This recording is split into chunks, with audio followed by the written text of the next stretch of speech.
sore teman-teman sekalian. Kembali lagi dengan podcast Cerdas Cakap Berkarakter bersama dengan saya Roberto Bulaja selaku host. Dan di episode pertama kali ini telah hadir bersama-sama dengan kita Pak Eka Simanjuntak selaku Direktur Eksekutif Yayasan Nusantara Sejati. Bagaimana kabar Pak Eka? Kabar baik. Selamat sore teman-teman semua. Luar biasa. Jadi Pak Eka, kalau kita melihat hari ini perkembangan dunia memang tengah berjalan kita menghadapi sebuah tantangan yang sebenarnya tidak mudah. Banyak sekali kalau kita melihat salah satu fenomena yang paling menarik hari ini, banyak orang yang membicarakan tentang apa yang namanya kesuksesan, apa yang namanya keberhasilan. Di rumah orang tua kita selalu mendorong untuk bagaimana anak-anaknya bisa kuliah setinggi mungkin di kampus-kampus terbaik, dengan satu motivasi atau harapan besar bahwa anak-anaknya bisa sukses ke depan. Di sekolah guru-guru selalu mendorong para siswa untuk tetap rajin belajar, menaati aturan-aturan yang ada di sekolah misalnya, dan dengan segala harapan pengen bahwa siswa-siswa itu bisa sukses ke depannya. Tak lupa juga misalnya kita lihat hari ini pemerintah kita di lintas kementerian selalu membicarakan tentang kebijakan-kebijakan strategis yang sebenarnya pengen memajukan SDM yang unggul, yang berdaya saing ke depan. Nah, melihat soal fenomena seperti ini Pak Eka, kira-kira apa yang kita butuhkan sebenarnya? Ya, makasih Bung Berto. Jadi memang ini sekarang hal yang menarik ya, karena kalau dulu kan kita taunya pokoknya belajar gitu ya. Apa yang mau dipelajari itu ya urusan sekolah lah, kurikulumnya yang tentukan pemerintah gitu. Nah, tapi sekarang udah berubah ini, terutama ketika dunia ini berubah begitu cepat, jadi banyak tantangan-tantangan yang baru ya. Kalau kita lihat dari berbagai referensi ya yang disampaikan dituliskan dan juga hasil penelitian yang dilakukan oleh lembaga-lembaga internasional ya, itu mereka mengatakan bahwa paling tidak ada 3 hal itu ya, yang harus dipelajari ya, dikuasai gitu. Yang pertama itu, nah ini yang sebetulnya banyak dibicarakan sih ya, karakter ya. Karakter ya. Lalu yang kedua itu soft skill ya. Soft skill ini sebenarnya sesuatu yang baru sih ya.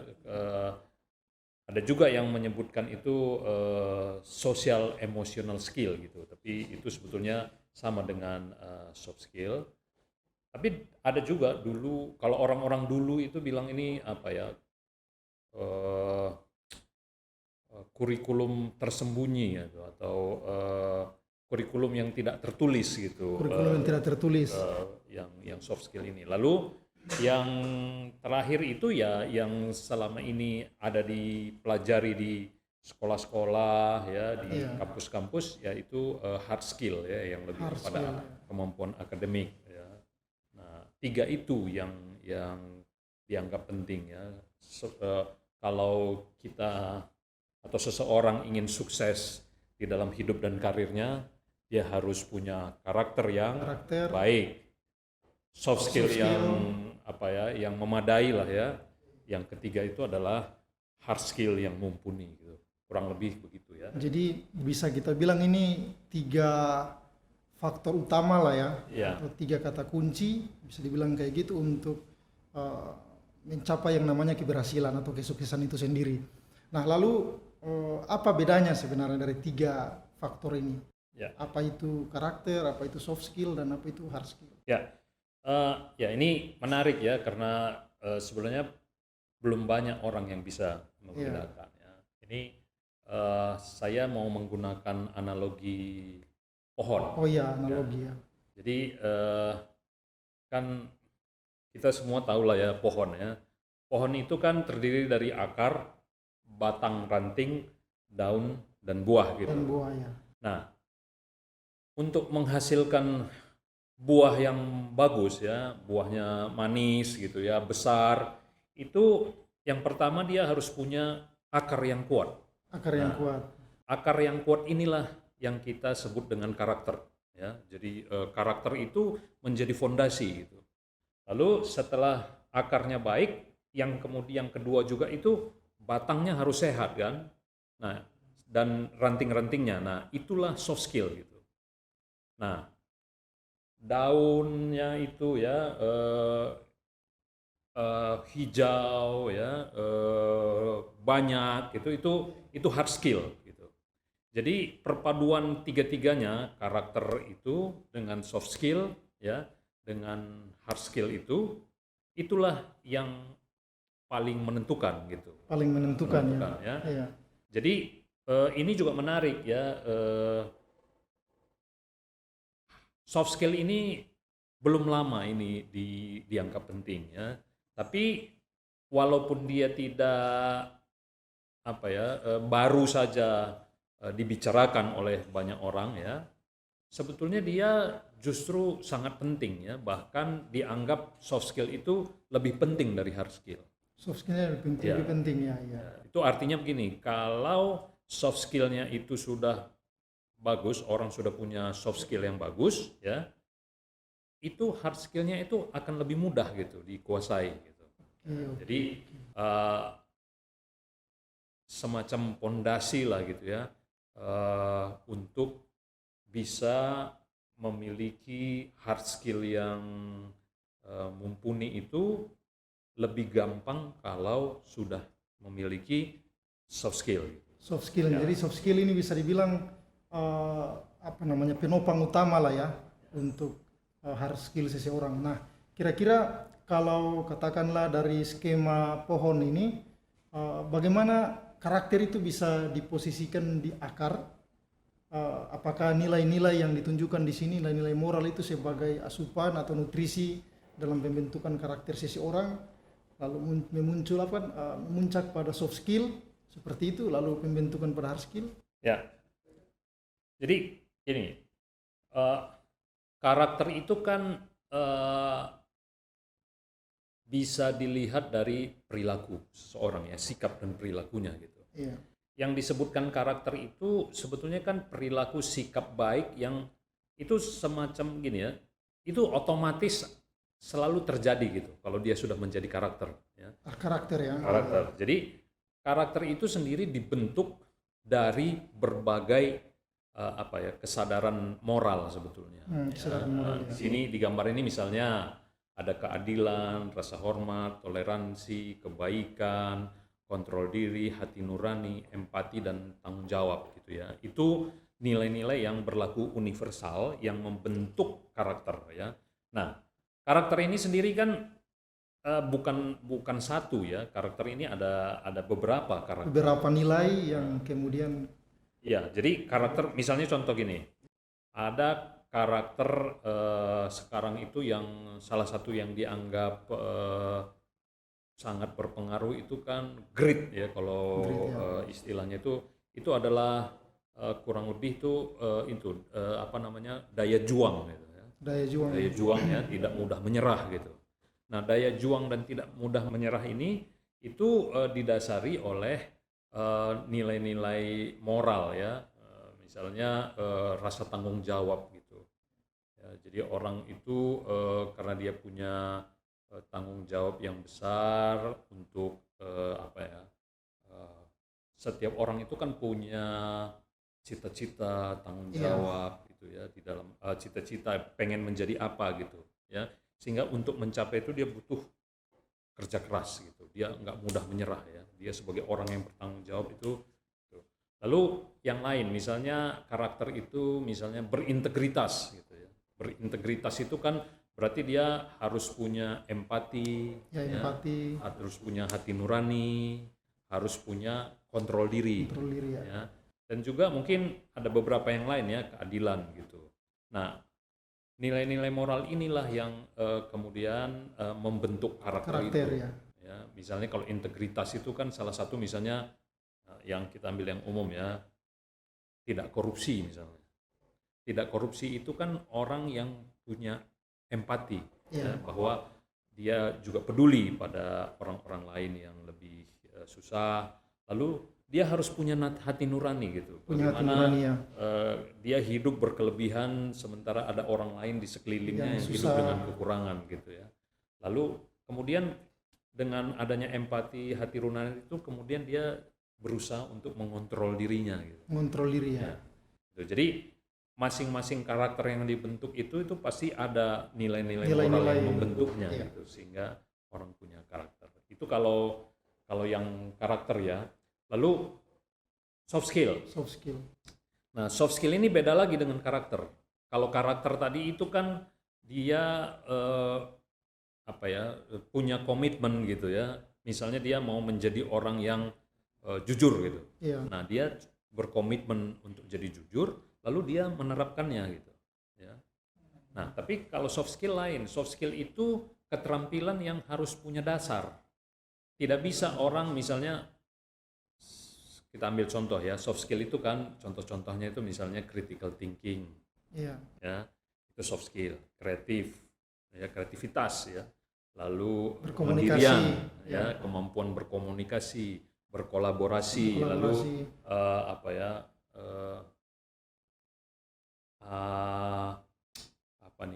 kepemimpinan ya. Kepemimpinan, Ini ya, sebenarnya soft skill ini ada banyak ini ya, tapi harus dicari yang mana yang paling penting. Nah, soft skill itu sendiri gitu, dia tidak bisa tiba-tiba orang punya soft skill gitu. Itu Memang harus dilatih ya. Ya harus Soft skill dilatih. itu Ya ada syaratnya, ada dasarnya untuk jadi untuk memiliki critical thinking itu ada keterampilan lain yang dia harus kuasai, misalnya berpikir logik ya. Pikir logik ya. Lalu mampu menstrukturkan cara berpikir gitu ya, lalu bisa membedakan mana yang hoax, mana yang fakta, yang benar gitu. Jadi ini semua harus dilatih sampai kemudian dia mampu memiliki kemampuan berpikir gitu. Itu yang soft skill ya. Lalu hard skill itu adalah keterampilan yang umum kita pelajari ya. Kalau misalnya di SD itu misalnya literasi, numerasi, lalu biologi, matematika, ekonomi, hukum, kemampuan IT itu hard skillnya gitu. Jadi kurang lebih begitu ya pembedanya antara karakter, soft skill dan hard skill itu. Oke, baik. Jadi bisa dianalogikan seperti pohon sebenarnya ya, untuk memahami katakanlah karakter, soft skill sama hard skill ini. Lalu dari ketiga unsur atau faktor ini, soft skill punya posisi yang katakanlah istimewa, yang memang harus dilatih oleh seseorang, dikembangkan oleh seseorang. Dan bisakah tidak Pak Eka contohkan begitu, misalnya dalam penerapan di sekolah misalnya, terkait dengan bagaimana melatih soft skill? Ya, soft skill itu kan sebetulnya orang dulu tidak menyadari pentingnya itu ya. Tapi kemudian baru disadari, lalu sekarang memang tantangannya adalah bagaimana mengajarkannya. Iya, Ya, jadi belum ada orang yang benar-benar bisa, atau ada buku gitu yang menjelaskan pembelajaran soft skill itu. Tapi tanpa disadari, makanya namanya itu kan istilahnya kalau dalam bahasa Inggris itu hidden curriculum gitu. Hidden curriculum. Kurikulum yang tidak tertulis, tapi guru-guru sering melakukannya ya. Tapi juga banyak soft skill ini didapatkan justru bukan di sekolah. Ya. Misalnya saya dulu belajar soft skill itu ketika berorganisasi, mulai dari OSIS di SMA, lalu di Senat Mahasiswa gitu ya, belajar tentang membuat proposal, ya, memimpin rapat, mengorganisir kegiatan teman-teman, ya, menjadi ketua panitia, itu kan soft skill ya. Lalu berbicara di depan orang, public speaking, lalu problem solving, ketemu masalah, lalu gimana cara mengatasinya. Nah, itulah semuanya itu yang disebut dengan soft skill. Ya. Jadi soft skill itu sama dengan karakter, dia tidak bisa dipelajari sebagai pengetahuan gitu. Tidak hanya sekedar pengetahuan saja. Ya, tapi dia sesuatu yang harus dipraktekkan ya. Misalnya seperti karakter. Karakter itu bukan pengetahuan gitu. Jadi yang diukur itu bukan seberapa jauh dia memahami nilai-nilai moral gitu. Iya, iya. Tapi yang diukur itu adalah apa sikapnya, perilakunya. Misalnya dia berhadapan dengan orang ya. Misalnya kejujuran itu ya, ketika dia ada pada posisi yang sebetulnya dia bisa mengambil keuntungan untuk dirinya, tapi dia tidak melakukannya gitu. Iya. Ya. Jadi semuanya itu diurut. Tapi kalau hard skill itu kan ada aspek pengetahuannya ya. Jadi apa namanya kognitif gitu, bisa pakai tes, ditanya dia bisa menjawab, oh dia kuasai. Tapi kalau soft skill itu harus didemonstrasikan. Gitu. Iya, iya. Supaya kelihatan ya, terekspresikan gitu ya. Dan itu harus dilatih secara berulang-ulang. Kan kita tahu juga memang mungkin pembahasan seperti ini itu memang jarang sekali.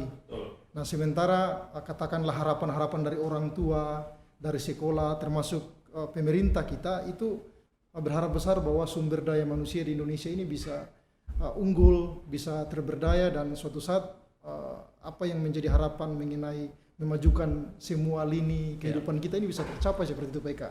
Iya, jadi memang udah benar ya, sekarang ini memang harus fokus pada ini ya. Jadi kalau dulu kan fokusnya itu hanya pada hard skill. Ya. Hard skill ya. Lalu kemudian akhir-akhir ini ya banyak orang mulai sadar, walaupun sebetulnya harusnya sudah dari dulu ya, karakter itu penting gitu. Ya. Iya. Lalu soft skill itu ya banyak dibicarakan, bahkan di dalam pidato-pidatonya pejabat-pejabat itu ya, bahkan juga pengusaha-pengusaha itu selalu bicaranya soft skill. Jadi katanya begini, kalau tidak memiliki soft skill itu juga persoalan ketika sudah harus bekerja ya di industri di mana itu ya. Kalau misalnya contoh gini, kalau orang nggak bisa berkolaborasi, ya di dunia kerja dia tidak bisa bekerja sama kan. Nah itu akan jadi persoalan gitu.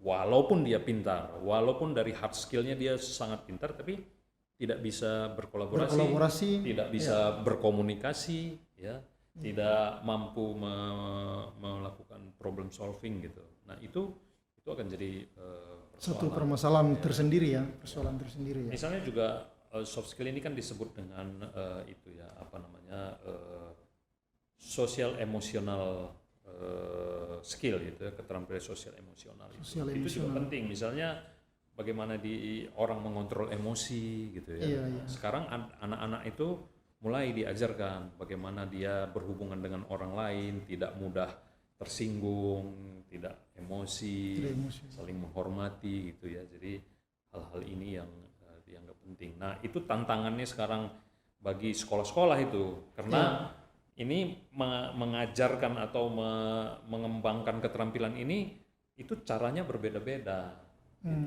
Tidak bisa satu cara untuk menguasai semua itu gitu. Nah, itu yang harus apa namanya para pendidik, orang tua itu harus menyadari dan belajar itu. Itu kalau mau mengembangkan karakter itu seperti apa. Soft skill itu juga tergantung soft skillnya gitu. Masing-masing soft skill itu membutuhkan keterampilan modal atau prasyaratnya itu berbeda-beda gitu. Nah itu yang harus dipahami, lalu bagaimana mengajarkannya gitu. Nah kalau ini bisa dikuasai oleh guru, nah kita yakinlah ya anak-anak itu akan dilatih menjadi orang-orang yang bisa menghadapi tantangan masa depan, yang tidak mudah sebenarnya ya ke depannya ya. Sukses dalam hidup maupun karirnya, gitulah kurang lebihnya. Lalu kira-kira dari sisi pengembangan karakter misalnya, lalu soft skill yang paling penting, langkah-langkah kecil apa sebenarnya yang harus tidak hanya sekedar disadari oleh para guru, tapi harus dilakukan seperti itu Pak Eka ya, di lingkungan sekolah. Ya. Jadi karakter itu juga ada caranya ya, prosesnya ada, tidak bisa.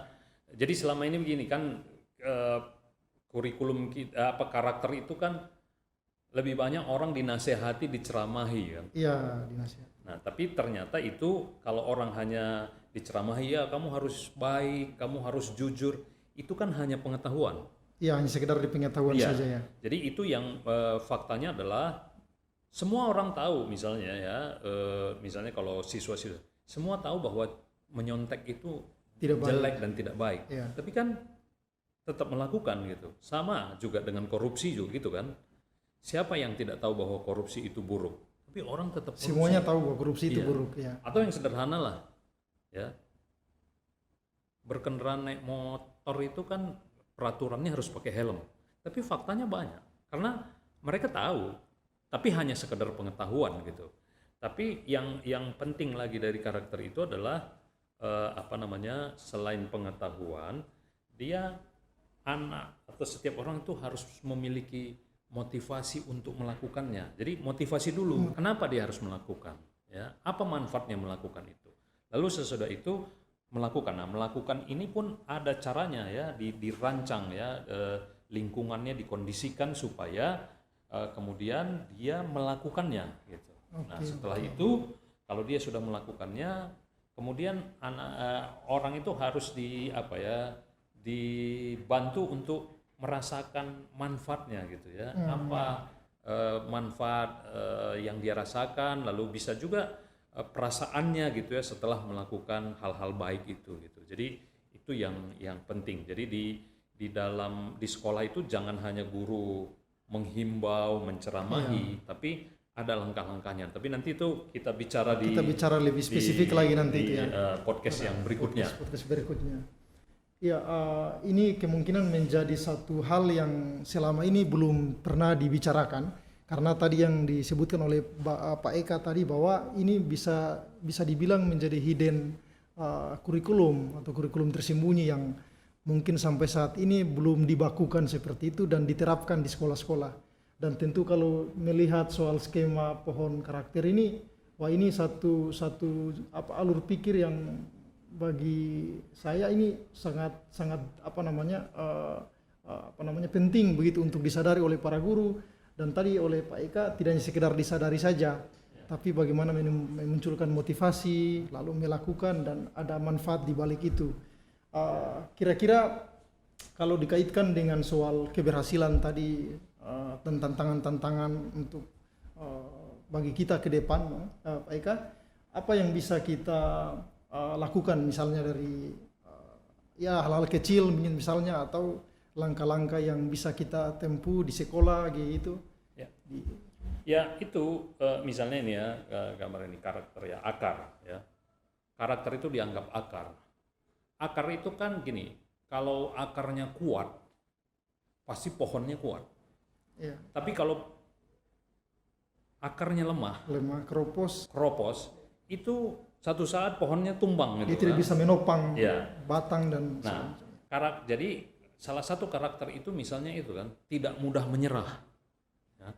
Jadi kalau ada orang ya, anak atau siswa gitu yang karakternya itu tidak mudah menyerah, itu kan sebagai sebuah karakter yang sangat baik. Dia sudah punya fondasi tidak mudah menyerah gitu. Ya. Nah sekarang persoalannya adalah bagaimana menerapkan mendidik anak itu supaya tidak mudah menyerah ya. Nah itu yang ada tahapannya gitu. Yang tadi saya sebutkan itu, pertama anak disadarkan dulu ya. Itu bolehlah dengan disadarkan itu melalui diskusi ya, bukan juga satu arah anaknya diceramahi oleh guru ya. Berdiskusi gitu. Lalu dari diskusi itu diarahkan supaya anak-anak termotivasi gitu ya. Termotivasi itu kan harus jelas kalau ada manfaatnya itulah yang menjadi motivasinya gitu. Dorongan positif itu untuk di situ juga guru harus bisa, atau orang tua itu ada caranya sih itu ya, menggunakan konsekuensi logis ya, menjelaskan kalau begini kenapa, kalau begitu kenapa, apa manfaatnya bagi dirinya, bagi orang lain gitu ya. Lalu kemudian ketika anak udah mulai mencoba, bagaimana caranya supaya anak mudah menerapkannya ya. Lalu dibuat juga rekayasa dikondisikan supaya untuk tidak melakukan itu juga susah gitu.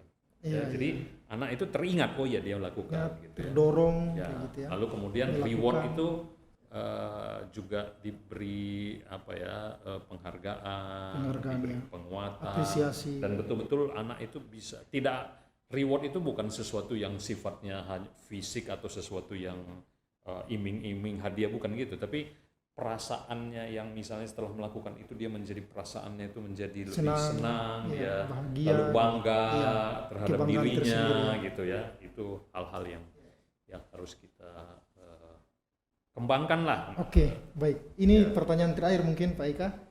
Kira-kira ada harapan tidak atau ekspektasi yang begitu besar dan begitu yakin dari Pak Eka ketika seorang anak dia memiliki karakter yang baik, lalu soft skill yang handal atau mumpuni, dan kemudian punya hard skill seperti itu?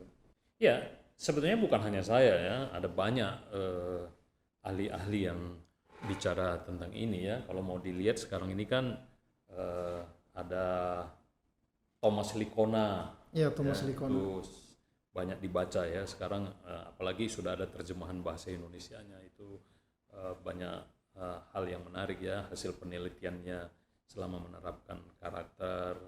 Terus ada bukunya Disiplin Positif itu dari siapa namanya, Dr. Jane itu ya. Lalu James Clear dan ya, ada James Clear, buku-bukunya ada banyak sebetulnya ya, Ronald. Dan itu tadi yang saya juga bilang ya, bahwa lembaga-lembaga global ya, World Economic Forum, lalu OECD, lalu World Bank, ILO, UNDP, UNICEF itu juga bicara hal yang sama gitu, pentingnya karakter soft skill itu untuk mendukung ya hard skill itu, lalu kemudian orang menjadi lebih produktif lah, lebih tahan banting, lebih mandiri gitu ya, lebih inisiatif. Itu hal-hal seperti itulah yang dulu nggak tahu ya, nggak diajarkan. Mungkin orang berharap itu tumbuh sendiri, tapi dia lebih baik sekarang diajarkan ya. Jadi bukan by accident gitu istilahnya, tapi by design. By design ya. Dan kalau mungkin dilihat dari sisi skema ini, Pak, kita bisa katakanlah mencetak atau menghasilkan manusia-manusia yang tentu berkualitas ya. Di Indonesia memang penelitiannya belum mendalam ya. Ada beberapa orang yang meneliti itu tapi tidak mendalam. Tapi kalau mau dilihat banyak contoh lah orang-orang yang sukses itu ya karena tiga hal ini ya. Tokoh-tokoh besar itu kan kita lihat lah kan, walaupun nggak semua ya, tidak semua, tapi orang-orang yang jadi idola, jadi teladan itu kan semua orang yang karakternya bagus, punya soft skill, hard skill, sehingga mereka bisa mencapai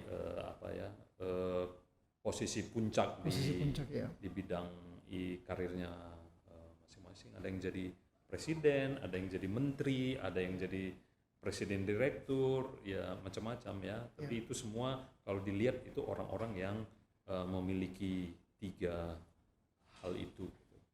Oke, baik Pak Eka, terima kasih. Saya kira pembahasan dan pendalaman dari masing-masing tiga hal ini kita akan bahas lagi pada episode-episode berikutnya. Karakter itu seperti apa tentunya, soft skill dan hard skill. Dan tentu ini menjadi satu katakanlah skema yang menarik karena banyak teman-teman di luar sana mungkin yang belum mendalami, belum menerapkan di sekolah. Terutama guru-guru. Ya, terutama untuk guru-guru di sekolah belum terlalu menerapkan lebih jauh tentang soal skema ini. Ya, kami berharap melalui podcast ini semoga bisa memberikan manfaat yang lebih besar, menginspirasi tentunya, dan semakin menggerakkan kita begitu untuk kemudian terpanggil dan mengembangkan anak-anak kita, mengembangkan siswa-siswa kita di sekolah masing-masing. Mungkin itu dulu akhir dari podcast kita. Sampai jumpa pada episode berikutnya. Terima kasih. Makasih. Teman-teman, terima kasih sudah mendengarkan podcast ini. Tunggu episode-episode selanjutnya. Jangan lupa untuk follow podcast ini di Spotify dan subscribe ke YouTube channel kami.